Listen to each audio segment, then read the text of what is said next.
हा जर प्लॉट माझा आहे तर इथे 6000 प्लांट्स आहेत. तर 6000 मी आता बसलोय, मी पॉडकास्ट करतोय, मी बोलतोय, पण हे 6000च्या 6000 माझ्यासाठी काम करतायत. बरोबर ना. मी एक महिना झाला त्यांच्यात मी गेलोच नाही काय मेहनत करायला, तरी पण ते महिनाभर झालं काम माझ्यासाठी करतायत. मग मी थोडी नॉर्मल केअर घ्यायची आहे त्यांची, आणि ते रात्रंदिवस 24/7 365 डेज काम करतायत. मग इतकं भारी लाईफ कुठे असू शकतं. नमस्कार, तुमचं खूप खूप स्वागत पॉडकास्टच्या चौथ्या भागात. आज आपण आलोय भारतातील हाय क्वालिटी एक्सपोर्ट ग्रेड केळींसाठी सुप्रसिद्ध टेंभुर्णी, जिल्हा सोलापूर येथे. आणि आज आपण एका तरुण शेतकऱ्याला भेटणार आहोत. त्याने केळी शेती आणि उत्पादन या क्षेत्रात खूप अनोखा ठसा उमटवला आहे.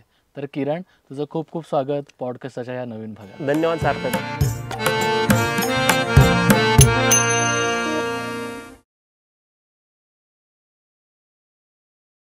टेंभुर्णीला येण्यामागचं कारण ना फार वेगळं आहे. म्हणजे मी जसा किरण पाहिला होता आणि जो मी ॲज अ बनाना ॲग्रोनॉमिस्ट पाहिला तो फार वेगळा होता. म्हणजे मी पाहिलेला किरण तो होता जो UPSC मधून कोणीतरी ऑफिसर झाला असता, अभ्यासात खूप जास्त प्रगल्भ, स्पोर्ट्समध्ये हुशार, ॲज अ स्कूल कॅप्टन, आणि ती जी छटा होती ती फार वेगळी होती. आणि आज जेव्हा मी 9 वर्षांनंतर बघतोय हा किरण एक प्रगत शेतकरी म्हणून महाराष्ट्रात नावारूपाला आला आहे. आणि हेच खरं कारण आहे की मी आज तुला भेटायला आलो आहे, मला गप्पा मारायचे, समजून घ्यायचं की ही केळीची शेती होते कशी. आणि जनरली आपण पाहतो ना की शेती हा आपल्या संस्कृतीचा गाभा आहे. पण सध्याचे तरुण आपल्याला फार असं क्वचित दिसतं की त्यांना ह्याच मातीत पाय रोवून काहीतरी वेगळं करायचं, आणि तू त्या गटात मोडत नाहीस. तर म्हणजे विशीतला तरुण त्याच्या करिअरच्या कुठल्या टर्निंग पॉईंटवरती बनाना ॲग्रोनॉमिस्टच्या दिशेने वळला असावा हे ऐकायला फार आवडेल. ओके, ॲक्च्युली माझं फॅमिली बॅकग्राऊंड जे आहे ते खूप मॅटर करतं. मी 5th स्टँडर्डवर होतो तेव्हाच मी विचार केला होता, एकतर मी अधिकारी बनेन किंवा शेतकरी बनेन. आणि त्याचं मी कन्व्हर्सेशन रायमिंग ना इंग्लिशमध्ये पण करून ठेवलं होतं, either officer or farmer.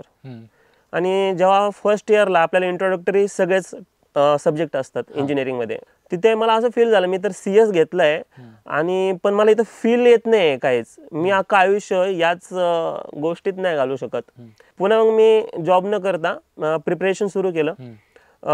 IES Indian engineering सर्व्हिसेसचं preparation सुरू केलं. माझी प्री पण क्लिअर झाली होती. त्याच्यानंतर इंडियन आर्मीच्या ज्या पोस्ट आहेत त्याच्या इंटरव्ह्यूला मी क्वालिफाय झालो ऑन बेसिस ऑफ मेरिट.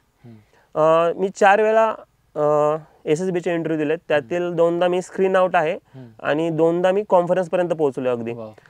पण आहे ना एक गोष्ट सतत मला खात होती की यार आयुष्य आपल्याला नेमकं घालायचं आहे कुठे. मग हळूहळू मला जी आयदर ऑफिसर और फार्मर यातली फार्मर ही जी गोष्ट आहे ना ती मला रिअलाइज व्हायला लागली की यार हेच आयुष्य आपण घातलं पाहिजे. मग जेव्हा घरी चर्चा झाली सुरू तेव्हा घरचे थोडे शॉकमध्ये गेले की हा काय विचार करतोय. मला हे कळत होतं की आम्ही इतकं बाहेरचे एक्सपिरियन्स करतोय लाईफ ही शेतीमुळे करतोय, आणि मग शेतीलाच का आपण दुय्यम दर्जा देतोय. पण मग पुन्हा असा विचार मांडला जायचा की आम्ही पण शेतीच करतोय, तू येऊन वेगळं काय करणार आहे. म्हणजे फॉर एक्झाम्पल जर वर्करकडून आपण एक 600 रुपयाचं काम करून घेत असेल दिवसाचं, तर तू फक्त एक वर्करचं तू लेबर तेवढा कमी करशील, बाकी तर शेती आम्ही करतोय. मग तू तेवढा लेबर वाचवण्यासाठी शेती देणार आहे का. तुम्हाला आयुष्य कुठे घालवायचं आहे. ह्याच गोष्टीवर मी स्टिक झालो. मी आलो इकडे. आमच्या घरात 95 ते 96 पासून केळीची शेती केली जाते. अगदी आज इथे 2 दशकांपेक्षा जास्त. 2 दशकांपेक्षा जास्त. अगदी आता 3 दशक होतील. 3 दशक होतील.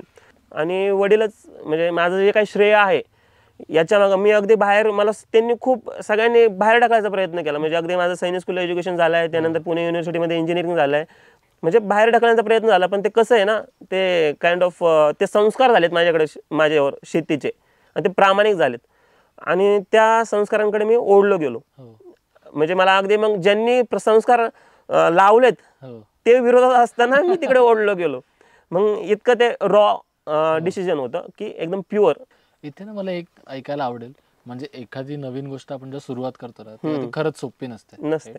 तर जेव्हा तू पहिल्यांदा म्हणजे तू ठरवलास की आता मी शेतीच करणार आहे, आणि पहिला जो शेतात जो पाय ठेवलास की आता इथून पुढे मला दुसरा मार्ग मी निवडणार नाहीये, तो अनुभव कसा होता. बट समाजाची ओरल प्रतिक्रिया तुझ्यासाठी कशी होती. तर मी ना थोडं समाजाला, सोसायटीकडे जर आपल्या विरोधात जर काही गोष्टी असतील ना, तर मी विचारच म्हणजे विचारच सोडून दिलता की समाजाचा विचार करायचा नाहीये. कारण की समाज कसा असतो, आपण ज्या दृष्टीने बघेल आपल्याला तसाच समाज वाटेल. जर आपल्याला काय बदल घडवायचा आहे तर आपण अगोदर तो स्वतःपासून सुरुवात केला पाहिजे. आणि बदल घडवणं एवढं सोपं नसतंय. मला बदलच घडवायचं होतं की एवढं एज्युकेशन करून सुद्धा एक सुशिक्षित मुलगा शेती करू शकतो. आणि मला हे जाणवत होतं की भरपूर मुलं, फॉर एक्झाम्पल जे छोटे शेतकरी आहेत, ते काय म्हणतायत त्यांच्या पुढच्या पिढीला की बाबा आपल्या घरी खूप जमीन नाहीये, आपल्याला जगायचं साधन नाहीये, तुम्ही काय करा, तुम्ही शहरात शहरात शिका आणि तिकडे सेटल व्हा आणि तिकडेच बघा. आणि जे मोठे शेतकरी आहेत ते तर म्हणतात खूप पैसा आहे, तू फॉरेनलाच जा, आम्ही तुला पूर्ण फंडिंग देतो. आणि बाकी सगळे याच्यामध्ये आहेत. म्हणजे काय होत आहे, शेती कुणी करायची भविष्यात? म्हणजे पिढ्यानपिढ्या जे ज्ञान येतंय ते तिथेच खुंटणार आहे आणि ते पुढेच हो, तिथे स्टॉप होईल. आणि सगळ्यात महत्वाचं तर हे आहे, शेतीत माणूस किंवा माणसाशिवाय पर्यायच नाहीये. फूडची जर सिक्युरिटी नसेल तर तुमचं काही करा, म्हणजे अगदी तुमच्याकडे वेपन्स कितीही असू द्या, तुमच्या अन्नदात्याची सुरक्षा तुम्ही जर करू शकला नाही तर तुमचा देश खूप मोठ्या धोक्यात आहे. हो, खूप मोठ्या धोक्यात आहे. त्याच्यामुळे मला तर माहित होतं मी बरोबर करतोय. हे पुढे केवढं मोठं होईल काय होईल मला माहित नाही, पण बरोबर करतोय.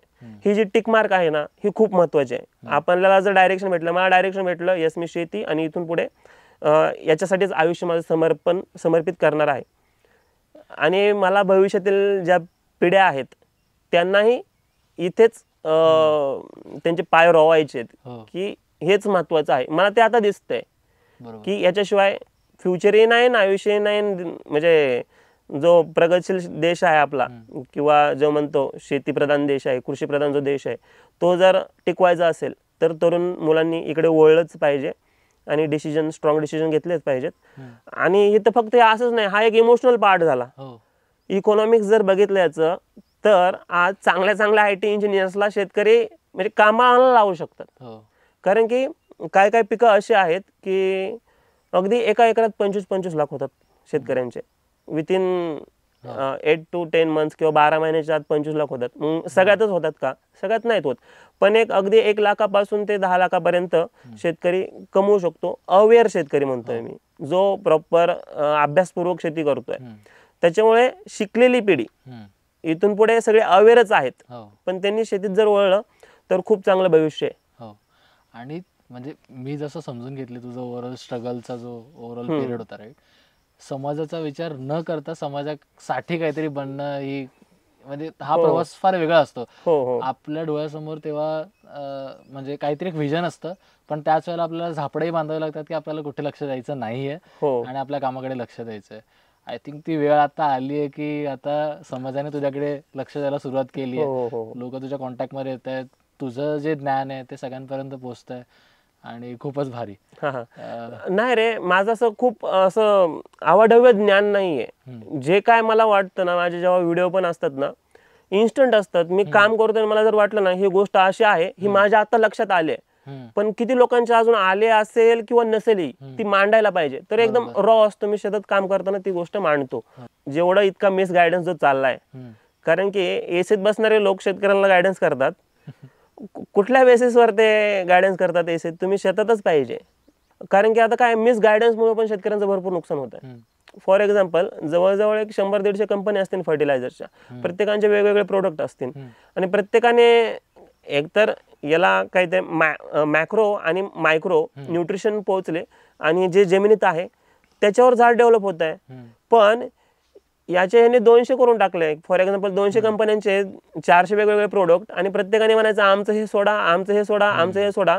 ह्यात काय झालं, मेन जे एनपीके किंवा जे मेन जे फूड जाय पाहिजे तेच जात नाही. त्याच्यामुळे मी जास्त फर्टिलायझर्सच्या मागे लागण्यापेक्षा जी प्रॅक्टिस आहे याच्यावर भर देतो शेतकऱ्यांना. जसं की ऑर्गॅनिक मॅन्युअर वाढवणे किंवा हिरवळीची खतं जी आहेत, ग्रीन मॅन्युअर जे आहे त्याची आधीवर पिकं घेणे, ते जमिनीत गाडणे, बायोमास वाढवणे, ऑर्गॅनिक कार्बन वाढवणे. याच्यामुळे पुढचं जे पीक आहे याला जरी चॉकलेट गोळी जरी कमी भेटली तरी चालेल, पण भाकर चांगल्या पद्धतीने आधीवर भेटलेली असते. त्याच्यामुळे ते चांगलं टवटवीत आणि त्याच्या फुल फोर्समध्ये वाढतं. आता इथे प्रॅक्टिसेस बद्दल बोलल्याबद्दल मी एक ऍड करेन की आपल्याला बनाना सिटी ऑफ इंडिया म्हणजे जळगाव म्हणून प्रसिद्ध आहे आणि टेंभुर्णी सध्या एक्सपोर्ट क्वालिटी केळींसाठी प्रसिद्ध आहे. तर या दोन्ही महाराष्ट्रातील शहरांमध्ये अशा कुठल्या वेगळ्या म्हणजे वेगळेपण आहे दोघांच्या प्रॅक्टिसेसमध्ये ज्याने दोघे पण इंडिव्हिज्युअली खूप जास्त स्ट्रॉंग आहेत आणि ते भारताच्या इकॉनॉमीमध्ये एवढं कॉन्ट्रीब्युट करतात? ओके, हा, केळीच्या इकॉनॉमीमध्ये दोघेही आता खूप चांगल्या प्रकारे. आता टेंभुर्णी हा नवीन उदयास आलाय भाग आणि हा एक्सपोर्ट क्वालिटी, खास एक्सपोर्ट क्वालिटीसाठी.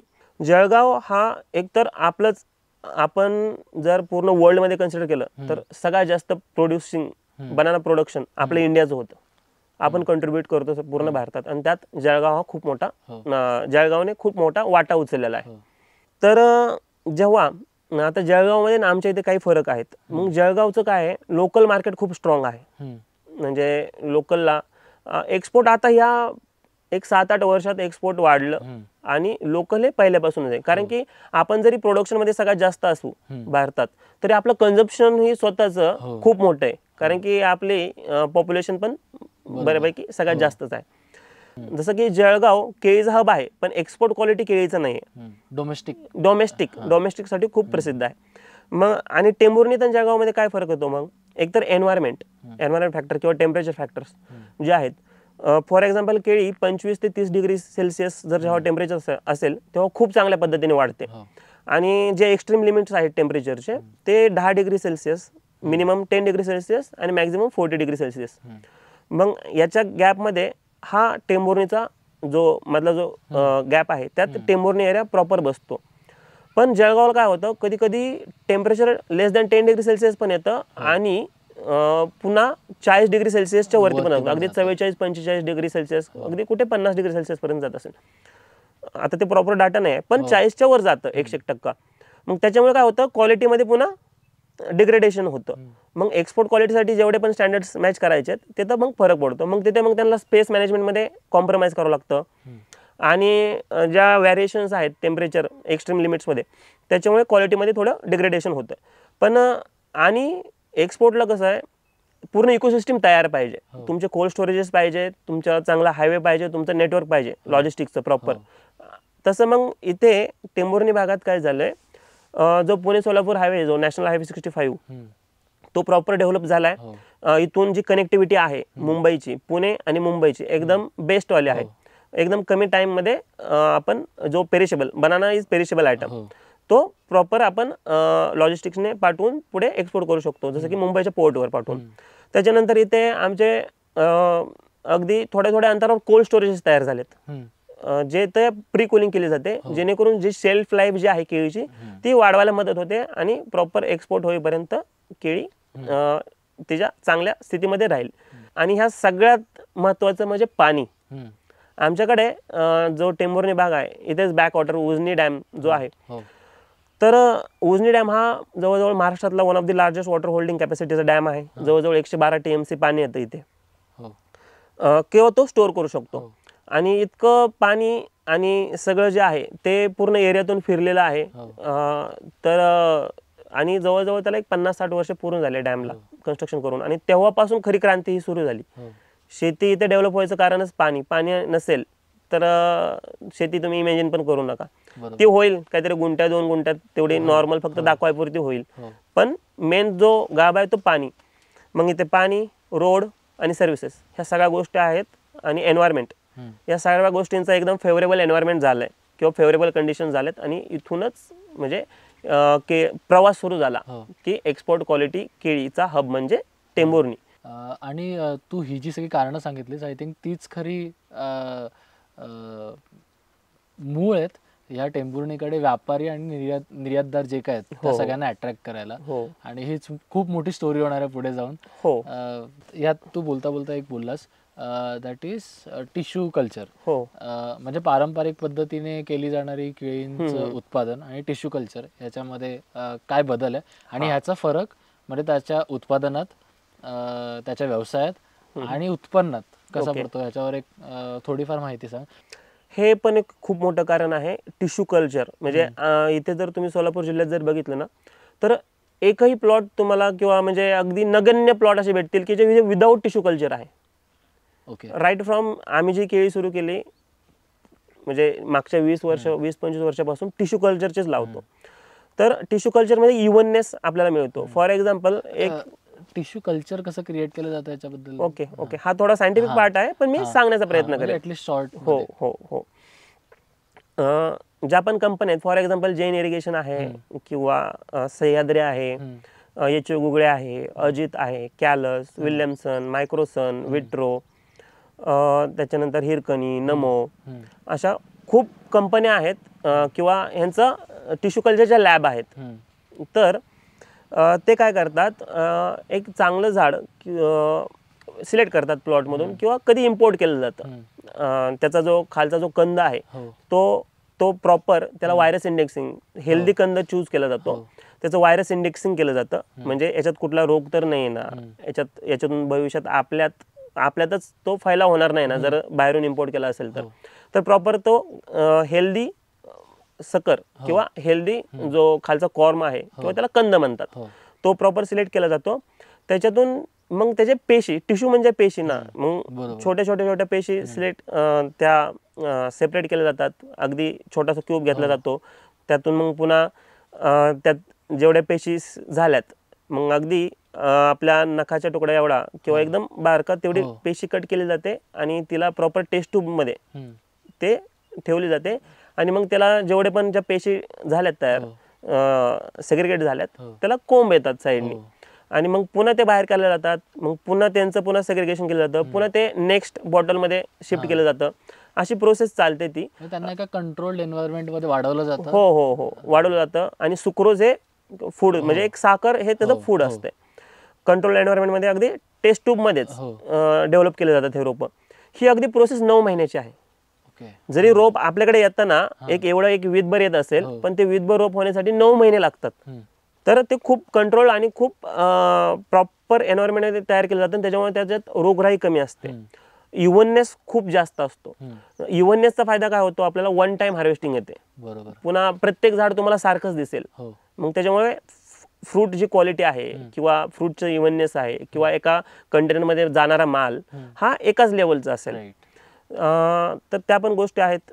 आणि जेव्हा नॉर्मल जी कन्व्हेन्शनल बनाना फार्मिंग केली जाते त्यात काय केलं जातं, याचे सकर्स काढले जातात. मग सकर्स किंवा आपण त्याला कंद म्हणतो. मग कशाचा कंद एवढा असेल, कशाचा एवढा असेल, कशाचा एवढा असेल, कशाचा एवढा असतो. किंवा मग ग्रॅममध्ये बोलायचं म्हणलं तर कशाचा 100 ग्रॅम असेल, कशाचा 200 ग्रॅम असेल, कशाचा 300 असेल, कशाचा 400, अगदी कशाचा 1 किलोचाही असतो. मग जेव्हा हे सगळे कंद गोळा केले जातात म्हणजे ते प्रत्येक त्याचं फूड स्टोरेज खालचं वेगवेगळं आहे, प्रत्येकाचा लाईफ स्पॅन वेगवेगळा आहे. आणि मग ते कट करून जेव्हा आपण आपल्या शेतीमध्ये लावतोय तो सकर असतो, तो लावल्यानंतर डेव्हलप होतो. पण ते लावताना जर त्यात अनइव्हननेस आहे तर आपण कसं आपण कसं एक्सपेक्ट करू शकतो की इव्हन वाला आपल्याला प्लॉट डेव्हलप होईल.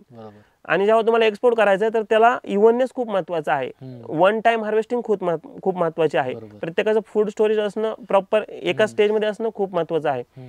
पुन्हा जेव्हा आम्ही म्हणलं मगाशी सांगितलं टिश्यूचे प्लांट असतात त्यांचं व्हायरस इंडेक्सिंग केलं जातं. म्हणजे लॅबमधून जेव्हा प्लांट्स आपल्या इथे येतात तर त्यांच्यामध्ये कुठलाही रोग नसतो. जर कुठला रोग असेल तर तो आपल्या इथेच आपल्या इथूनच त्याचा फैलाव झालेला असेल त्याच्यावरती. पण लॅबमधून येताना आपल्या इथे त्याच्यावर कुठलाही रोग नसतोय. पण जेव्हा आपण एखाद्या प्लॉटमधून ते सकर्स काढतोय आणि त्याचं प्लांटेशनचं प्लॅनिंग करतोय, फॉर एक्झाम्पल त्याच प्लॉटमध्ये जर व्हायरस असेल किंवा त्याच प्लॉटमधले किंवा त्या मातीत जी फंगल इन्फेक्शन आहे, जे बुरशीचं प्रमाण आहे किंवा जर कुठला कीटकांचा अटॅक असेल तर आपण त्याच्या सकट म्हणजे रोगासकट नवीन प्लांटेशन करतोय. म्हणजे आपण पहिल्यांदाच प्लॅनिंग करतोय की प्लॉट कसा अनइव्हन येईल, प्लॉट कसा एक्सपोर्ट होणार नाहीये. आणि सध्या आपण जर पाहिलं तर ग्रीन हाऊस गॅस एमिशन आणि ग्लोबल वॉर्मिंग यामुळे जागतिक टेम्परेचर फार वाढतंय. राईट. तर जेव्हा तापमानात बदल होतो म्हणजे वातावरणात, तेव्हा केळी उत्पादनामध्ये म्हणजे तुम्ही जनरली हे कसं हँडल करता जर तापमान फार बदलत असेल तर? ओके.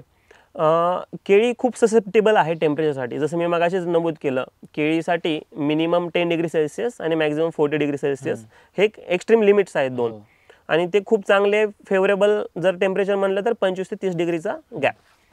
पण जेव्हा आपण ग्लोबल वॉर्मिंग बघतोय, अगदी टेम्परेचर जेव्हा 40 डिग्रीच्या वरती जात आहे किंवा थंडीमध्ये अगदी चिलिंग एकदम चिल होत आहे, 10 डिग्री सेल्सिअसपेक्षा खाली होत आहे, तेव्हा पण हे झाड आहे ते अपटेक कमी करतं जमिनीतून, त्याच्या रूट्सवर इम्पॅक्ट होतो. असंच पुन्हा बेल शेप कर्व आहे, जो असा कर्व आहे. फॉर एक्झाम्पल तुम्ही 10 डिग्री सेल्सिअस पासून आणि फूड जे अपटेक करण्याचं जर प्रमाण बघितलं तर बेल शेप कर्व, म्हणजे जेव्हा कमी आहे तेव्हा पण फूड कमी अपटेक करतंय, जेव्हा नॉर्मल मिडलला येत आहे तेव्हा फूड प्रॉपर आहे, आणि जेव्हा टेम्परेचर 40 डिग्री सेल्सिअसच्या पुढे जात आहे तेव्हा पण फूड कमी तेव्हा पण झाड सफर करतंय. तर हा इम्पॅक्ट आहे. आणि मग याला आपण काउंटर कसं करायचं, तर त्याचं आपण हार्डनिंग आपण आपल्या पण एन्व्हायरमेंटमध्ये करणं खूप गरजेचं आहे. जेव्हा टिश्यूचे प्लांट आपण रिसीव्ह करतोय तर त्यांना आपल्या वातावरणाशी समतोल साधून देणं हे आपलं काम आहे. आपण अचानक जे पॉलीहाऊसमधले रोपं आहेत ते जर डायरेक्ट आपण प्लॉटमध्ये ट्रान्सफर केले किंवा ट्रान्सप्लांटेशन केलं तर खूप मोठी मॉर्टॅलिटी होऊ शकते. तर ती अवॉइड करण्यासाठी एक आपल्यासाठी ह्युमनसाठी एक हे कन्सेप्ट आहे किंवा तो शब्द वापरला जातो, क्लायमेट ॲक्लिमेटायझेशन, किंवा एन्व्हायरमेंट बरोबर तुम्ही समतोल साधा अगोदर आणि त्याच्यानंतर पुढच्या गोष्टी करा. जर आपल्याला आपण सेफ नाहीये लगेच वातावरणात बदल करून घेण्यासाठी, तर आपण कसं काय एकदम जे नाजूक टिश्यूचे रोपं आहेत त्यांच्यापासून एक्सपेक्ट करू शकतो की ते लगेच वातावरणाशी समतोल साधून लगेच प्रॉपर डेव्हलपमेंट सुरू करतील. तर आपल्या वातावरणात त्यांना 10 दिवस 10, 15, 20 दिवस ठेवायचं आहे. त्यांच्यावर काही मायक्रोन्यूट्रिएंटचे तुम्ही स्प्रे घेऊ शकता किंवा इन्सेक्टिसाइडचा स्प्रे घेऊन जे वातावरणात बाकीची सकिंग पेस्ट आहे ती अटॅक करणार नाही. आणि त्यांना हळूहळू सवय येईल. पहिल्यांदा काही शेडमध्ये तुम्ही ठेवू शकता, पुन्हा हळूहळू शेड काढू शकता, जेणेकरून त्यांना सवय झाल्यानंतर आपण मग नंतर डिसिजन घ्यायचा आहे त्याला अजून 2-3 पानं आल्यानंतर की आपण त्याला ट्रान्सप्लांट करूया. आणि त्याच्यानंतर जो प्लॉट डेव्हलप होतो तो काही थांबत नाही, तो एकदम भारी असं डेव्हलप होतो. बरोबर, म्हणजे फार कमी वेळेची प्रोसेस आहे, 10 दिवसांची. हो, 10 ते 15 दिवस. रोपटं लहान असतानाच जर त्याची काळजी घेतली तर ते तापमान बदलाच्या वेळेस बऱ्यापैकी स्ट्रॉंग होतं. हो. Right, okay. तर ही एक केअर झाली. आणि म्हणजे सुरुवातीला लावताना, आणि जेव्हा टेम्परेचर खूपच हाय जातं, जेव्हा उन्हाळ्याच्या लागवडी असतात, जेव्हा 40च्या वर टेम्परेचर जात आहे, तेव्हा मग खूप अशा वेगवेगळ्या शेतकरी इतके प्रयोगशील आहेत, म्हणजे तुफान. मग त्याला शेड तयार करतात. मग ग्रीन मॅन्युअरचा शेड तयार करणं असू द्या, किंवा कोण छापड्या लावतंय, कोण पुट्टा लावतंय, केळीला एक थोडं त्याचं प्रॉपर सेट होईपर्यंत त्याला प्रॉपर आपण सावली प्रोव्हाइड केली एकदम पीक आवर्समध्ये, मग अगदी 12 वाजल्यापासून ते 2-3 वाजेपर्यंत, तर झाड चांगल्या प्रकारे सेट होतं आणि पुन्हा ते त्याची स्वतःची इम्युनिटी डेव्हलप करून प्रॉपर डेव्हलप होऊ शकतं. आता आपण जर पाहिलं तर महाराष्ट्रातील जो जलसाठा आहे तो बऱ्याच ठिकाणी कमी होत असताना दिसतो. Tembhurni is blessed for that. But पाण्याचं व्यवस्थापन केळी उत्पादनात कशा प्रकारे केलं पाहिजे? ओके, कुठल्या प्रकारच्या पद्धती तुम्ही वापरता जेणेकरून म्हणजे पाणी मुबलक असलं तरी तुम्ही ते भरमसाठ वापरत नसता, तर काय अशा टेक्निक्स आहेत ज्याने पाणी वाचवून केळी उत्पादन करू शकतो? एक ना गैरसमज आहे शेतकऱ्यांमध्ये की फॉर एक्झाम्पल जर शुगर केनला खूप पाणी लागतं, म्हणजे असं म्हणलं जातं की ऊसाला खूप पाणी लागतंय, तर ऊसापेक्षा 10 पटीने केळीला पाणी लागतंय. हा अगोदरपासून आलेला गैरसमज आहे, किंवा ते दिलंही जात होतं 10 पटीने ऊसापेक्षा.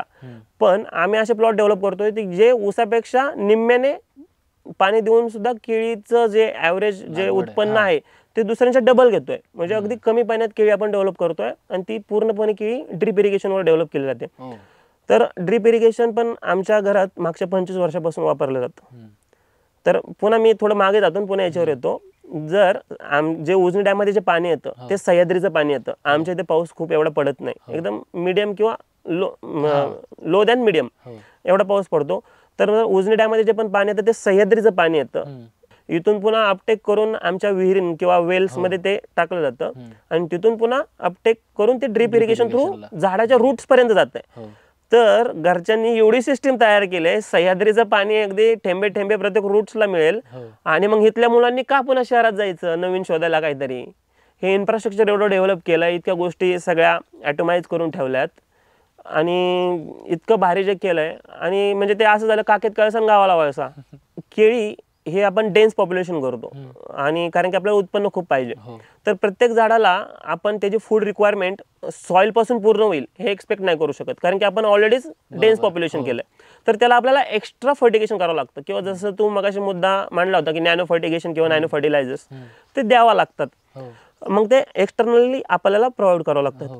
पण जेव्हा आपण फ्लड इरिगेशन देऊ तेव्हा मॅन्युअली आपल्याला ते फर्टिलायझर्स टाकावं लागतील, त्यात लेबर आला, मॅन्युअल गोष्टी आल्या आणि ते खूप प्रमाणात वापरावं लागतं. पण जेव्हा नॅनो आणि वॉटर सोल्युबल फर्टिलायझर येतात तर ते आपण वन टाइम सगळीकडे देऊ शकतो आणि इव्हन सेपरेशन होतं प्रत्येकाचं किंवा इव्हन डिस्ट्रीब्युशन होतं थ्रू ड्रिप इरिगेशन. आणि आपण जेव्हा फ्लड इरिगेशन करायचं आहे तेव्हा आपल्याला तिथे वर्कर पाहिजे कंटिन्यू, प्लस 10 पट पाणी जास्त पाहिजे. Yes, right. ह्याच्या व्यतिरिक्त केळी उत्पादनामध्ये कुठल्या कुठल्या प्रकारचे रोग केळ्यांना होऊ शकतात? ओके, म्हणजे त्याच्यावरती उपाय जर काही असतील. हां, तर सर्वात प्रथम जेव्हा आपण मी जसं सांगितलं, एक तर आपल्याला अवॉइड करायचंय सकर्स डायरेक्ट लावण्यापासून आपल्याला टिश्यू कल्चरचे रोपं चूज करायचे, कारण की त्यांचं व्हायरस इंडेक्सिंग किंवा डिसीज इंडेक्सिंग केलं जातं की 0 डिसीज किंवा 0 व्हायरस आहे याच्यामध्ये. त्याच्यानंतर जेव्हा आपल्या इथे रोपं येतात आणि जेव्हा प्लांटेशन होतं तर पहिल्या 2-3 महिन्यात आपल्याला सगळ्यात जास्त प्रभाव दिसतो तो CMV कुकुंबर मोझॅइक व्हायरस, त्याच्यामुळे अगदी प्लॉटचा प्लॉट उद्ध्वस्त होत आहेत किंवा 4 ते 5 महिन्यातच. वर्षभर नाही, पहिले 3-4 महिने खूप महत्वाचे आहेत केळीसाठी. तुम्ही जेवढं त्याला प्रॉपर सांभाळाल, जेवढे त्याची केअर घेचाल, जेवढं त्याला डिसीज पासून दूर ठेवचाल, तितका जास्त प्लॉट तुमचा पुन्हा भविष्यात ग्रोथ होऊ शकते. तर CMV आहे, त्यानंतर बनाना बंची टॉप व्हायरस किंवा त्याला BBTV म्हटलं जातं किंवा निमॅटोड. तर बंची टॉपमध्ये काय होतं, एकाच जागेला सर्व पानं निघतात आणि जी प्रॉपर डेव्हलपमेंट आहे ती होत नाही, बंच दिसतो पानांचा आणि झाड प्रॉपर ग्रोथ होत नाही, तर तोही व्हायरसचा प्रकार आहे. त्याच्यानंतर निमॅटोड जो की रूट्सचा आहे. जर तुमच्या जमिनीत जर खूप बुरशी किंवा जमिनीचं स्वास्थ्य जर प्रॉपर नसेल तर तिथे निमॅटोडचा प्रादुर्भाव दिसतो. आणि मग झाड पण खाली जर मुळ्या प्रॉपर सेट नसतील किंवा झाड जितकं वरती चांगलं दिसतं त्यापेक्षा जास्त चांगली ते खाली जमिनीत पाहिजे. त्याच्यानंतर सिगोटोका म्हणून जो फंगल इन्फेक्शन आहे ते आहे, जे पानांवर अटॅक करतं. तर भरपूर शेतकऱ्यांचं हे पण आहे, लोकांना हा सिगोटोका आहे का हा दुसरं कुठलं पान स्वतःचं वय झालंय म्हणून पिवळं पडतंय का ही न्यूट्रिशन डेफिशियन्सी आहे हेही कळत नाही. तर याच्यावरही काम करण्याची खूप मोठी गरज आहे, कारण की पान पिवळं पडलं की सर्रास असं शेतकऱ्यामध्ये गैरसमज आहे की हा सिगोटोका रोग आहे किंवा फंगल इन्फेक्शन आहे. तुम्ही कितीही तिथं स्प्रे केले फंगीसाईडचे, पण त्याला जर न्यूट्रिशन डेफिशियन्सी असेल तर ते पान नीट होणार नाही किंवा नवीन पानं पिवळे व्हायचे थांबणार नाहीत. तर हा अवेअरनेस करणं खूप गरजेचं आहे. तर या गोष्टीसाठी आम्ही काय करतो, प्रत्येक महिन्याच्या आमच्या इथे अवेअर शेतकऱ्यांचा ग्रुप आहे, जो टेंभुर्णी आणि सोलापूर जिल्ह्यातील जे शेतकरी आहेत. तर शेतकऱ्यांनी स्वतःहून ग्रुप तयार केला आहे, निर्यातक्षम केळी उत्पादक शेतकरी ग्रुप म्हणून, किंवा एक्सपोर्ट क्वालिटी बनाना फार्मर्स जर आपण इंग्लिशमध्ये केलं तर अगदी 25-25, 30-30 वर्षाचा अनुभव असणारे लोक आहेत या ग्रुपमध्ये. मग हळूहळू आम्ही या नवीन वर्षापासून एक नवीन संकल्पना सुरू केली की आपण शेतकऱ्यांना अवेअर करण्यासाठी काहीतरी नवीन गोष्टी केल्या पाहिजेत. त्याच्यातूनच उद्धार झाला एक किंवा उगम झाला शिवार फेरीचा. आम्ही एक प्रत्येक महिन्याच्या 1 तारखेला एक शिवार फेरी अरेंज करतो. मग ती शिवार फेरी कुठे असते, आम्ही शेतकरी निवडतो जे प्रगतशील बागायतदार आहेत, ज्यांच्या प्लॉटमधून शेतकऱ्यांना 2 गोष्टी शिकायला मिळतील. तर प्रत्येक वेळेस एक वेगवेगळा शेतकरी निवडला जातो. त्याच्या प्लॉटवरती शेतकरी येतात, तिथे मग काही एक्सपर्ट्स असतात, काही अनुभवी शेतकरी असतात, काही नवीन शेतकरी असतात किंवा काहींना डिसिजन घ्यायचं आहे खरंच आपण केळीमध्ये उतरलं पाहिजे का. मग तिथे गायडन्स होतं पूर्ण. मग इथूनच फॉर एक्झाम्पल आम्ही 1000 शेतकरी एकत्र झालो एका जागेला, तर आमच्यातीलच एखाद्या तरुण मुलाला एक शेतीला जोड व्यवसाय म्हणून केळी एक्सपोर्ट करायचे किंवा सॅपलिंग्स विकायचे आहेत. तर जर तो क्वालिटी काम करत असेल तर त्याला गिराईक आणि जाहिरातीची काहीच गरज नाही आहे. त्याला आपण डायरेक्ट सांगू शकतो की येस आम्ही 1000 आहे तुझे गिराईक फिक्स, तू काम सुरू कर, आम्ही तुझ्याकडे येऊ, फक्त तू क्वालिटीमध्ये आणि सर्व्हिसेसमध्ये कॉम्प्रोमाइज करू नको.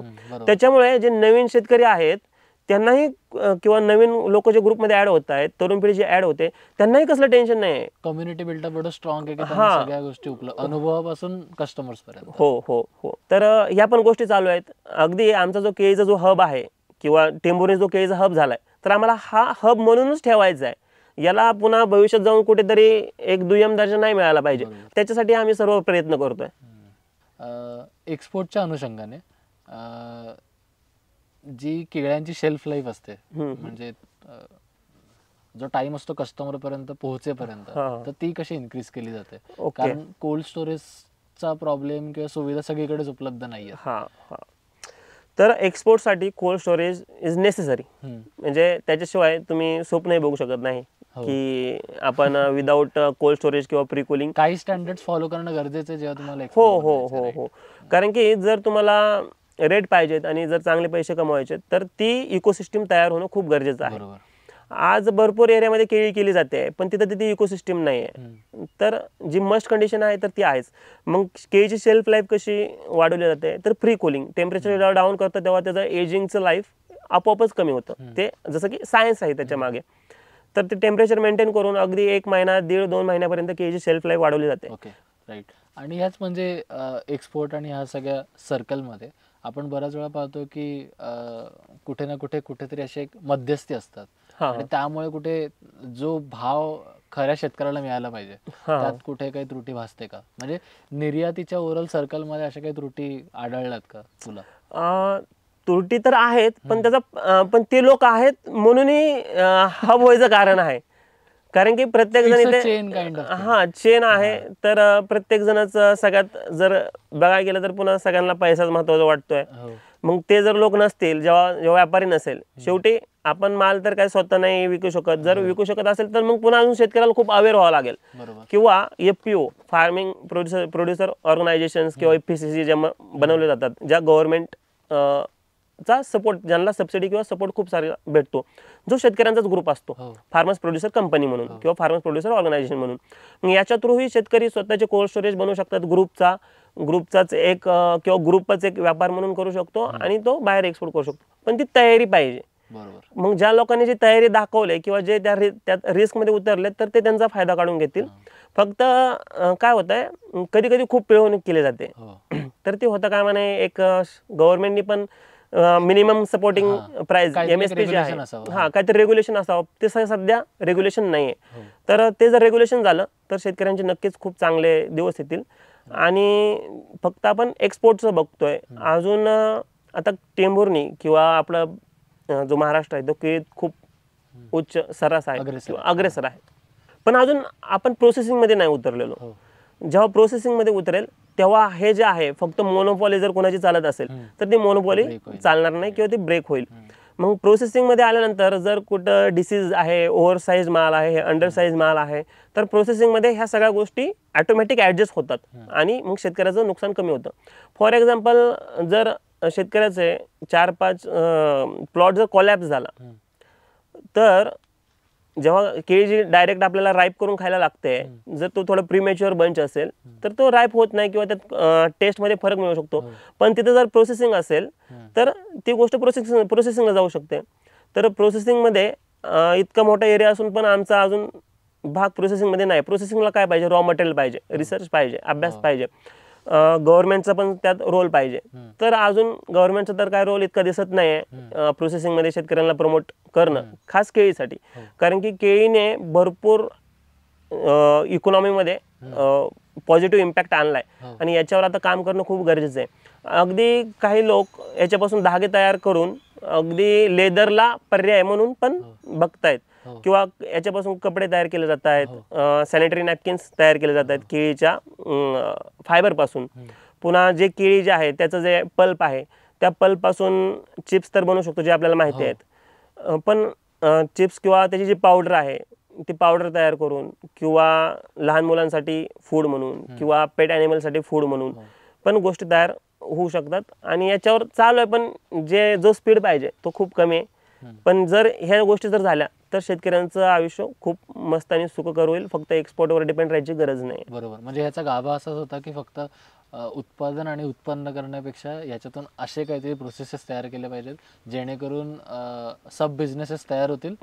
तोच शेतकरी फक्त केळी उत्पादन करताना एक्सपोर्ट करता त्याच रेसिड्यूमधून, त्याच मालामधून, त्याच रिजेक्टेड मालामधून काहीतरी दुसरे बिझनेस करू शकतो. ऑब्व्हियसली. ऑन एन ॲव्हरेज जर आपण 1 एकर जमीन पकडली तर त्याच्यामध्ये केळीच्या उत्पादनातून किती उत्पन्न कमवता येऊ शकतं? आणि जर आपल्याकडे ॲडव्हान्स टेक्नॉलॉजी म्हणजे टिश्यू कल्चर असेल किंवा organic plus chemical fertilisers use करून आपण जेव्हा वाढ करतोय हे सगळं करताना आपल्याला किती मनुष्यबळाची गरज लागते? पहिल्यांदा मी इकॉनॉमिक्सवर बोलतो. केळीचं अर्थशास्त्र कसं चालतंय एकतर आपण प्राइजेस ज्या आहेत त्या अगदी 10 रुपयापासून कुठे 10पेक्षा खाली पण जातात, पण एक जेव्हा तुम्ही एक्सपोर्ट क्वालिटी किंवा चांगल्या दर्जाची केळी करताय तर तुम्हाला रेट 10 रुपयापासून अगदी 30 पर्यंत मिळू शकतो पर केजी रॉ केळीसाठी. अगदी तो कधी 30च्या वरती जातो, पण आपण जसं 10च्या खालती सोडून दिले तसं 30च्या वरती सोडून देऊ. त्याच्यामुळे 2 एक्स्ट्रीम लिमिट्स पकडू, 10 ते 30 रुपये. आणि जे उत्पन्न आहे ते पर एकर केळीचं अगदी 25, 30, 35, 40, 45 टन प्रति एकर, अगदी 50 टन प्रति एकर मिळवणारे शेतकरी आहेत. तर आपण 30 टन धरूया, मी 40-45 तर बोलतच नाही. जरी 30 टन जरी धरलं आपण केळीचं उत्पादन, तर केळीचं उत्पादन जे आहे ते आपण स्टॅग्नंट ठेवूया, 30 टन ते पकडू. आणि जो खर्च आहे तुम्हाला पर प्लांट एक 100 रुपयाच्या आसपास खर्च करावा लागतो केळीला. आणि जर पर एकर जर तुम्ही केळीची रोपं जर धरली तर ती अगदी 1300, 1250, 1300, 1350, 1450 पर्यंत रोपं बसतात. त्याच्यामुळे जो खर्च आहे तो 1,30,000, 1,40,000 किंवा 1.5 लाखापर्यंत खर्च येतो. प्लस मायनस पुन्हा 20-25 हजार खर्च होतो. बाकीचं तुमचं लेबर आहे किंवा बाकीच्या गोष्टीत किंवा एखादा डिसीज आला तर ते तुमचा थोडा जास्त खर्च होऊ शकतो. आपण खर्च 1.5 ते 2 लाख धरूया. त्याच्यानंतर जे आपलं उत्पन्न आहे ते 30 एक स्टॅग्नंट ठेवूया, कारण की उत्पन्न तर तेवढंच राहणार आहे आणि खर्चही आपण 1.5 ते 2 लाख फिक्स राहणार आहे. आणि रेट आपला व्हॅरी होणार आहे 10 रुपयापासून ते 30 रुपयापर्यंत. तर जेव्हा रेट आपल्याला जर 15 रुपये जर रेट धरला आपण, एक मिनिमम 10ही नको 30ही नको, 15 रुपये जर धरला तर 30 टनापासून आपल्याला 4.5 लाख मिळतात.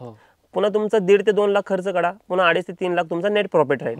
तोच रेट अगदी 10 रुपयावर आला, म्हणजे वर्स्ट कंडिशन मध्ये आला, तरी 30 टनाचे 3 लाख होतात. पुन्हा 1.5 ते 2 लाख खर्च काढा, पुन्हा 1 लाख ते 1.5 लाख तुमचा नेट प्रॉफिट राहतो.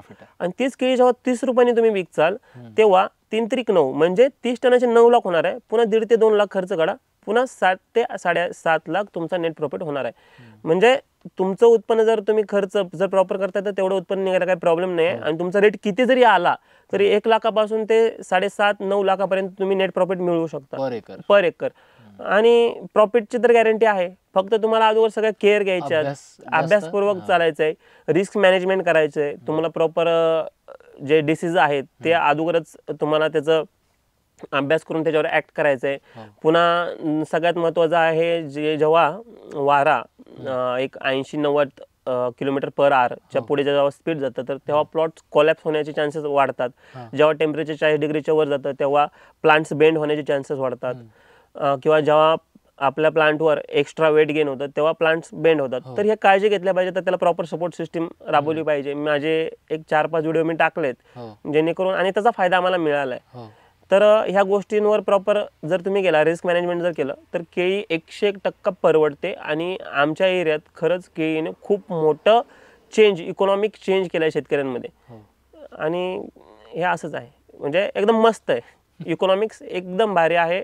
तुम्ही खर्च करा, तुम्ही कष्ट करा, आणि कष्ट करायला केळीत काही खूप जास्त लेबर लागत नाही, सगळं सावलीतलं काम आहे. आज अनेक शेतकरी इतर लोकांपर्यंत पोहोचण्यासाठी ब्रँडिंग असेल, ऑनलाईन मार्केटिंग असेल, सोशल मीडिया याचा वापर करतात. बट तुझ्या मते ह्याचा प्रॅक्टिकली प्रचार किती झाला आहे शेतकऱ्यांपर्यंत आणि त्याचा किती फायदा होतो?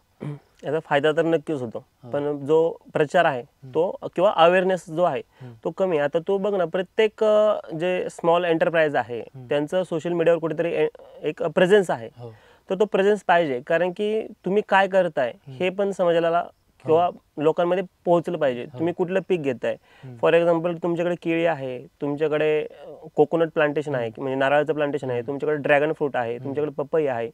तर मग जर तुम्ही जर डायरेक्ट ग्राहकांपर्यंत जर पोहोचू शकत असाल तर जो मिडलचा जो एक्स्ट्रा जो तुमचा पैसा जाणार आहे वायपट, तर तो जाणार नाही. आणि हळूहळू याच्यावर म्हणजे जे तरुण मुलं आहेत ते प्रेझेन्स आणतायत, पण तो खरंच खूप महत्त्वाचा आहे. आणि तो आला तर तुम्हाला बाकीच्या लोकांवर डिपेंड राहायचं किंवा जी डिपेंडन्सी आहे ती थोडी कमी होईल, आणि तुम्ही तुमच्या प्रोड्यूस जे केलंय त्याच्या सेलिंगमध्ये इंडिपेंडंट होऊ शकता. मग तिथे मग तुम्ही बाकीचं MSPची पण खूप हे घेऊ नका, धास्ती घेऊ नका किंवा काळजी करू नका. तिथे तुम्ही तुमच्याप्रमाणे रेट लावून, आणि ग्राहकाला पण ते स्वस्तात पडेल, कारण की मधली जी रेंज आहे ती आपण कट करतोय.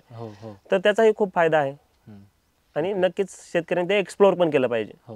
आलं लक्षात. ह्याच्या व्यतिरिक्त केळ्यांमध्ये कुठले कुठले प्रकार असतात आणि कुठल्या प्रकारच्या केळ्यांचं प्रोडक्शन जास्त केलं जातं आपल्याकडे? ओके, केळीमध्ये जवळजवळ 100पेक्षा जास्त व्हरायटीज आहेत. बापरे. हो, आपल्या भारतात 100पेक्षा जास्त व्हरायटीज आहेत. त्यातल्या जर आपण थोड्या जर मग त्यात काय आता हायब्रिडायझेशन करून पण किंवा ज्या प्रॉपर लॅबमध्ये डेव्हलप केल्या आहेत, ICAR किंवा आपलं रिसर्च सेंटर जे आहे त्रिची तमिळनाडूमध्ये, त्यांनी पण काही डेव्हलप केल्यात, काही वेगवेगळ्या लॅब्सने डेव्हलप केल्यात. तर आपल्याकडे ज्या पॉप्युलर आहेत, फॉर एक्झाम्पल एक देशी केळी जी असते ती तर आहे, किंवा इलक्की जिला म्हटलं जातं. त्यानंतर जे टिश्यू कल्चरच्या ज्या मोस्टली ज्या आहेत, किंवा आपण जे आपल्या मागे प्लॉट आहे हा कॅव्हेंडिशचा आहे, कॅव्हेंडिश G9 किंवा ग्रँड 9 म्हटलं जातं. त्याच्यानंतर रेड बनाना आहे, आताच एक नवीन काढले जी ब्ल्यू जावा म्हणून आहे, किंवा पुवन म्हणून आहे जी जास्त करून साऊथ मध्ये असते, किंवा नेंद्रन आहे जी चिप्ससाठी खास डेव्हलप केली जाते. पुन्हा काही व्हरायटीज आहेत त्या खास कलिनरी म्हणजे किचन मध्ये भाज्या करण्यासाठी डेव्हलप केल्या जातात. मोस्टली ते साऊथ मध्ये चालतात. मला तर असं कळालं की त्यांचे काही फंक्शन्स आहेत, मॅरेज सेरेमनी आहेत, जिथे केळीची भाजी केल्याशिवाय लग्न परिपूर्ण किंवा लग्न पूर्ण झालं असं म्हटलं जात नाही. म्हणजे चांगलं आहे हे, जेणेकरून त्या फंक्शन मध्ये पण ती भाजी बनेल आणि शेतकऱ्यालाही उदरनिर्वाहासाठी एक नवीन एक फंक्शन भेटते, किंवा त्यात त्याचा माल सेल होऊ शकतो. तर अशा पुन्हा काही व्हरायटीज आहेत की ज्या खास केळीच्या पाला जो पत्ता आहे किंवा जे लिव्ज आहेत, जे हॉटेल इंडस्ट्रीसाठी आपल्याला पाठवायचे त्यासाठी डेव्हलप केले जातात. अशा भरपूर आहेत. पण एक 50% जो कॅप्चर केला एरिया तो कॅव्हेंडिशनी, जो एक्सपोर्टही होतो आणि जो आपल्या इथे मोस्टली कन्झ्युम केला जातो, कॅव्हेंडिश G9 व्हरायटी. शेती हा फक्त व्यवसाय नसून आपल्या जगाच्या अन्नसाखळीतला एक फार महत्वाचा घटक आहे. हो. आणि असं असताना तुझा भविष्यातील ह्या शेतीशी रिलेटेड विजन कसं आहे किंवा प्लॅनिंग कसं आहे? ओके, म्हणजे एकच विजन तर म्हणजे मला ही आवड आहे, ह्या गोष्टी तर आहेत ठीक, पण विजन काय आहे, जो दृष्टिकोन आहे तो बदलायचा आहे शेतीकडे बघण्याचा, किंवा तरुण शेतकऱ्यांना इन्स्पायर करायचं आहे, किंवा फार्मिंग मध्ये अवेअरनेस आणायचा आहे, किंवा ती लिटरसी. फॉर एक्झाम्पल आपण जेव्हा लिटरसी बद्दल बोलतो ना, तर तेव्हा किंवा साक्षरतेबद्दल बोलतो तेव्हा गव्हर्नमेंटचा डाटा असा असतो ज्याला लिहायला वाचता येतं तो साक्षर, आणि ज्या लोकांना लिहायला वाचता येत नाही तो निरक्षर किंवा इलिटरेट. पण अशा सायंटिस्टचा काय फायदा ज्याला स्वतःचा अन्नच तयार करता येत नाही, मग तो फार्मिंग लिटरसी मध्ये झिरो झाला की. पण जो शेतकरी आहे ज्याला लिहिता वाचता येत नाही, पण तो त्या सायंटिस्टला जे माल आहे तो प्रोड्यूस करून खाऊ घालू शकतोय, तो फार्मिंग लिटरसी मध्ये 100% झाला. मग फार्मिंग लिटरसी ही वाढवायचं काम मी करतोय किंवा मला करायचंय. तर शेतकरी मोर लिटरेट झाला पाहिजे. ही नॉर्मल लिटरसी तर वाढलीच पाहिजे, त्याचबरोबर जो प्रॅक्टिकल जो अभ्यास आहे तो झाला पाहिजे, किंवा मी स्वतः करतोय आणि त्यातून बारकावे शेतकऱ्यांपुढे मांडण्याचा प्रयत्न करतोय. ती पण विजन आहे, म्हणजे फार्मिंग लिटरसी मध्ये काम करायचंय. पुन्हा शेतकऱ्यांच्या हेल्थकडे पण बघायचंय बारकाव्याने, कारण की हेल्थ पण कॉम्प्रोमाइज केली जाते शेतकऱ्यांची. शेतकऱ्यांचे कुठे इन्शुरन्स नसतात, टर्म लाईफ इन्शुरन्स नसतो किंवा हेल्थ इन्शुरन्स नसतो. कारण पण बघायला गेलं तर सगळ्यात वनरेबल शेतकरीच आहे आजच्या स्थितीला. कारण की कधी रात्री लाईट असते, शिफ्ट मध्ये लाईट असते, रात्री त्याला येऊ म्हणजे बऱ्याचशा ठिकाणी जुन्नर भागात वगैरे जर गेलं तर तुम्हाला तिथे वाईल्ड ॲनिमल्सचा शिरकाव झालेला बघायला मिळतो. मग शेतकरीच वनरेबल आहेत. मग तिथेही त्यांना काही इंजुरी होऊ शकते, किंवा शेतात काम करताना सिकल लागू शकतो, किंवा कोयता लागू शकतो, किंवा स्नेक्सची रिस्क आहे. तर मग इतकी रिस्क असून, इतके वनरेबल शेतकरी असून त्यांच्यासाठी अजून हेल्थसाठी इतकं काही केलं जात नाहीये, किंवा जरी असेल तर ते शेतकऱ्यांपर्यंत पोहोचलंच नाहीये किंवा पोहोचत नाहीये. तर त्याकडे लक्ष कसं देता येईल ते बघायचंय, दृष्टिकोन बदलायचा आहे. आणि सध्या मी ते माझं एक कन्स्ट्रक्शन करतोय, काइंड ऑफ जसं आपण बघतो की शेतकऱ्यांना आता जर कुठे खतं घ्यायचे तर वेगळ्या दुकानात जावं लागतंय, ड्रिप इरिगेशन सामान घ्यायचं तर वेगळ्या दुकानात जावं लागतंय, कुठले सीड्स घ्यायचेत, कुठले सॅपलिंग्स घ्यायचेत, किंवा दुसऱ्या काही ज्या शेतीसाठी लागणाऱ्या सर्व्हिसेस आहेत ज्या घ्याव्या लागतात त्या वेगवेगळ्या ठिकाणी आहेत. तर इथेच मी टेंभुर्णीत एक काइंड ऑफ ॲग्री मार्ट किंवा ॲग्री मॉलचं कन्स्ट्रक्शन करतोय, ज्याच्यात माझ्या फॅमिलीचा खूप मोठा वाटा आहे. त्यांना माझं ते विजन कळालं आणि ते फुल फोर्सने काम करतात. तर तिथेही आम्ही जर शेतकऱ्यांना ह्या सगळ्याच गोष्टी जर एका जागेला आणून जर देता आल्या, for example soil testing lab, water testing lab, fertilizer, इरिगेशनच्या बाकीच्या गोष्टी, तर मग शेतकऱ्याला सुखकर होईल आणि खूप चांगल्या पद्धतीने तिथे गोष्टी देता येतील, अगदी सेफ्टी इक्विपमेंट्सही देता येतील. असं होईल शेतकऱ्यांसाठी वेगळे कपडेही निघू शकतील, किंवा फॉर एक्झाम्पल शूज लागतायत, म्हणजे असं नाही की शहरातल्याच लोकांनी शूज वापरले पाहिजेत. तर मी व्हिडिओत पण ते पाळण्याचा प्रयत्न करतो की मला भविष्यातला शेतकरी कसा बघायचा आहे तसाच मी राहण्याचा प्रयत्न करतो. म्हणजे सेफ्टी इक्विपमेंट्स घालतो, जसं की शूज झाले, हँड ग्लोव्ह झाले, प्रॉपर तुमची बॉडी कव्हर पाहिजे शेतात काम करताना. नाहीतर अशा भरपूर आपल्याला केसेस बघायला मिळतात की पेस्टिसाइड स्प्रे करताना शेतकऱ्यांची म्हणजे त्यांना इन्फेक्शन झालं आणि मोस्टली बऱ्याच वेळेला डेथ पण झाली शेतकऱ्यांची. तर या गोष्टींकडे पण आपण बघायला पाहिजे आणि त्याच दृष्टीने माझं काम चालू आहे. आणि मी काय खूप एक्सपेक्ट करत नाही, फक्त प्रामाणिक प्रयत्न असतील माझे. आणि मला आतापर्यंत मी जेवढा रिच आउट झालो ना ते फक्त प्रामाणिक प्रयत्नाने, कसल्याही रिटर्नची अपेक्षा न करता. तर रिटर्न तर हे देतंय, रिटर्न तर हे देतंयच, अपेक्षा म्हणजे तुम्ही करा अदल नका करू. रिटर्न हे 100% देणार आहे. बाकीचं तुम्ही चांगलं काम करा, मस्तपैकी जगा, हेल्दी खावा, निरोगी राहा आणि ब्राईट फ्युचर आहे. सुख सर्वात महत्त्वाचं इथे सुख आहे, म्हणून मी तर हे जीवन निवडले. खूप छान वाटलं ऐकून. म्हणजे A to Z शेतीशी रिलेटेड, म्हणजे माझ्या मते शेती कशी करावी, त्यात काय काय गोष्टी असतात, हा एक पार्ट झाला. बट इमोशनली तू जितका जवळ आहेस शेतीच्या, ते खूप वेगळ्या प्रकारे दिसून येतं. आणि तुझं तेच प्रेम तू बाकी शेतकऱ्यांपर्यंत सुद्धा पोहोचवतोस की फक्त शेती हाच पर्याय नाहीये, तुम्ही स्वतःची काळजी घ्या. शेतकऱ्याची इमेज किंवा शेतकऱ्याची प्रतिमा ही कशी असली पाहिजे, मग तीच नसली पाहिजे जी ती आपण आतापर्यंत बघत आहोत. ही कशी असावी, प्रगतिशील शेतकरी दिसतो कसा, हा तू आज मला दाखवलास. आणि आज आम्ही हा सगळ्यांपर्यंत प्रगतिशील शेतकरी पोहोचवू. आणि खूप छान वाटलं पॉडकास्टला इतका वेळ दिल्याबद्दल. आणि आज आम्ही इथे आलो, तुझ्या केळीच्या बागा बघितल्या, सगळं ओव्हरऑल सायकल कसं चालतं हे सुद्धा बघितलं. खूप मजा आली. ओव्हरऑल जी स्टोरी लाईन तुझी आहे, जे स्ट्रगलचं पूर्ण जो पार्ट आहे तो खरंच खूप महत्त्वाचा आहे. नाही, मला हे तर नमूद करावं लागेल, मला हे स्ट्रगलच नाही आहे, हे स्ट्रगल नव्हतं, ही एक जर्नी होती, स्ट्रगल नसतंच. फॉर एक्झाम्पल मी माझ्या काही मित्रांना जेव्हा ते विचारत होते की किरण तुझं काय चालू आहे मागच्या काही दिवसांपूर्वी किंवा वर्षापूर्वी, मी सांगायचो स्ट्रगल चालू आहे, तर ते म्हणायचे आम्ही IT आहोत पण तुझ्यासारखं स्ट्रगल सगळ्यांना लाभो. कारण की जे सुख इकडे भेटतंय ना ते तिथे नाही आहे. कारण की ह्या गोष्टी यांची किंमतच कोणी करू शकत नाही. Clean air, greenery, happiness, proper temperature, no pollution, तर तिथे कितीही पैसे दिले, अगदी बिलिनियर जरी असेल, माझ्या फक्त एवढ्या बंगल्यापुरतं पोल्युशन गायब कर बाबा, मी एवढे पैसे देतो, शक्यच नाही. अगदी बरोबर आहे. आणि आय थिंक येणाऱ्या अडचणींना हसतमुखपणे सामोरं जाणं आणि त्यांना अडचणी म्हणून न बघणं हेच खरं सक्सेस आहे. हो, खरंच खूप चांगलं वाटलं. तुमच्यामुळे माझ्या भरपूर जुन्या ज्या आठवणी आहेत त्यांना पण थोडं एक उजाळा मिळाला. आणि भारी वाटतंय की शेतीची स्टोरी सुद्धा पुढे तुम्ही घेताय. आणि हेच तर आहे, कारण की तुम्हालाही वाटलं, कारण की मी तेच सांगतोय शेतीला फ्युचर आहे. तर मुंबईमधले लोक शेतीचं फ्युचर दाखवायला आलेत, याच्यापेक्षा चांगली गोष्ट काय असू शकते. येस, चालतंय, धन्यवाद. Thank you so much.